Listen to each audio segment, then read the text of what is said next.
waxaan salaamayaa dadka Soomaaliyeed waxaan doonayaa saaka inaan jawaab yar oo kooban ka bixiyo hadallo maaliyadda ku saabsan oo maalmahan wareegayay baraha bulshada arrimahaas oo ku saabsan dhaqaalaheena maaliyadeed iyo halku marayo waxa gaar ahaan isoo jiitay qolooyin oranaya khasnadaheena buuxa lacaga fara badan baa laga tegay waxyaalaha noocaas oo kala anigu runtii waxaan u qaadanayaa mas'uuliyad darro waxa kaloo tahay weheliye oo aan maqlayaa wasiir Beele iyo sidaa yidhi waxaan doonayaa dad iyo Soomaaliyeed aniga kullaba inaan been sheego la iguma baran waxaan jecelahay marba wixii jira oo run ah oo la taaban karo inaan idin la wadaago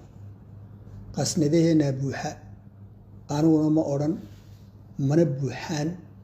ciddii tidhaahdana waa mas'uuliyad darro runtii sidaas ayaa xaqiiqadu tahay habka aan ku shaqaynay si aad ogtihiin kharashaad joogto ah oo inaan bixina loo baahan yahay baa jira bil walba aakhirkeeda 25 laga bilaabo waa in kharashaad loo baahan yahay bixino meesha doontaba ka keeno waa inaad wax isku keentaa wax isku soo dheegdheegtaa wax isku soo xuluulaysataa 25 ciidamada mushaarkooda waa inuu baxaa waxa kale oo ogtihiin dad iyo Soomaaliyeed lacagta inagu aan haysano ee dakhliga gudaha inaga soo gala inaguma filla sidaa daraadeed mar walba shaqada finance maaliyadda ku jirto ee wasiirka maaliyadda iyo kooxdiisa ku jiraan waxa weeyaan maalin walba bilba bisha ka dambaysa inay ka sii shaqeeyaan inay suuro gasho in lacagta mushaarka la bixiyo haddaba su'aasha aniga la weydiiyaan oo goor walba ka shaqeeya waxa weeye bishan 25 maanta 20 weeyaan 25 June mushaarka la bixinaya ma bixin karaysaa haabaan ku oran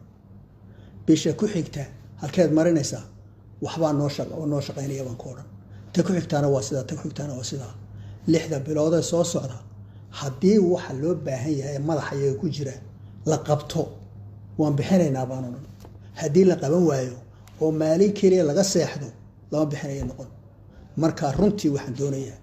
arinta maaliyadda inaan la siyaasadayn baan doonayaa in runta laga sheegaan doonayaa in xaqiiqadu waxay tahay lagu saleeyaan doonayaa anaguna runtii taasaan horena ugu taagnaa haddana aan u taaganahay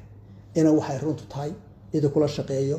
dawladda kula shaqeeyo madaxda kula shaqeeyo mas'uuliyad weyn baa ina saaran mas'uuliyadda maaliyaddu mid la siyaasadayn karo